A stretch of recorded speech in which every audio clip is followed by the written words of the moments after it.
కదా. ఇప్పుడు ఇద్దరు ఎవరో, ఇద్దరు అంటే ఏంటి, రెండు అంటే ఏంటి, సంఘకాలం. సంఘకాలం ఉంది, సంఘకాలంలో మనం ఖచ్చితంగా ఇది చేయాలా. ఇది ప్రాముఖ్యమైనది. ఆదివారం దేనికి ప్రత్యేకించి శిష్యులు దేనికి కూడుకుంది, ఆయన శరీరం తింటాక ఆయన రక్తం త్రాగడానికే. మిగతా రోజులన్నీ ఏం చేయాలి, సువార్తను ప్రకటించాలి, ప్రార్థన చేయాలి. కాబట్టి మనం ఎలా ఉండాలి మరి? ఇప్పుడు పని ఏంటి, శరీరానికే కదా.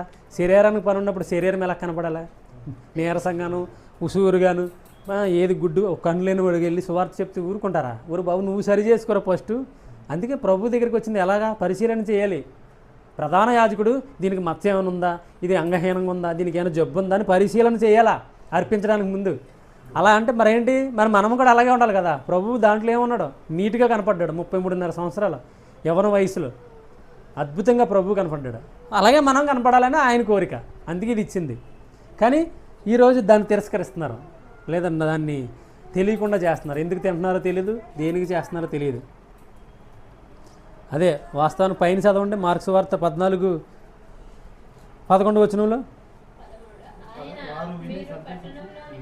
11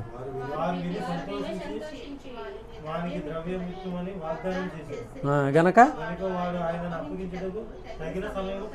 ఎవరు ఇప్పుడు ఇతను యేసు ప్రభుని ఎలాగైతే ఇస్కరియోతు యోధ అప్పగించాలని చూస్తున్నాడో, సాతాను కూడా మనల్ని అప్పగించుకోవాలని చూస్తున్నాడు. ఏంటి, మరణాన్ని తీసుకుపోవాలని. కాబట్టి ఏం కావాలి మనకి, ఆయన శరీరం, ఆయన రక్తం ఖచ్చితంగా కావాలి. మనల్ని అప్పగించేవాడు ఎవరో, సాతాను. ఇస్కరియోతు యోధ యేసు ప్రభుని అప్పగించడానికి సిద్ధంగా ఉన్నాడు. ఎందుకు, ఆయనకి తెలియలేదు కాబట్టి. ఇప్పుడు మనకు తెలిసింది ఎవరో, సాతాను ఎవరో మనకు తెలుసు. యేసు ప్రభుకు కూడా ఇస్కరియోతు యోధ ఎవరో తెలుసు. అయినా సరే మారతాడేమని ఆయనకి ఏం చేశాడు, ఆయన బల్లలో, భోజనం బల్లలో పాలు పంపులు పంచిచ్చాడు. కానీ మారాడా, మారలే, నాశనం అయిపోయాడు.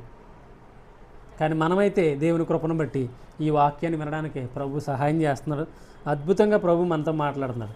కాబట్టి అర్థం చేసుకోండి. అదే కింద 2000 సంవత్సరాలుగా ఏం చేస్తున్నారు ఇప్పుడు,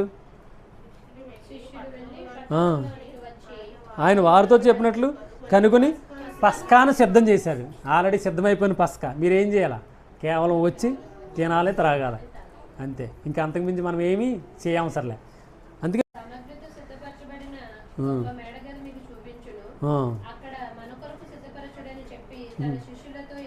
కదా. ఇప్పుడు ఇద్దరు ఎవరో, ఇద్దరు అంటే ఏంటి, రెండు అంటే ఏంటి, సంఘకాలం. సంఘకాలం ఉంది, సంఘకాలంలో మనం ఖచ్చితంగా ఇది చేయాలా. ఇది ప్రాముఖ్యమైనది. ఆదివారం దేనికి ప్రత్యేకించి శిష్యులు దేనికి కూడుకుంది, ఆయన శరీరం తింటాక ఆయన రక్తం త్రాగడానికే. మిగతా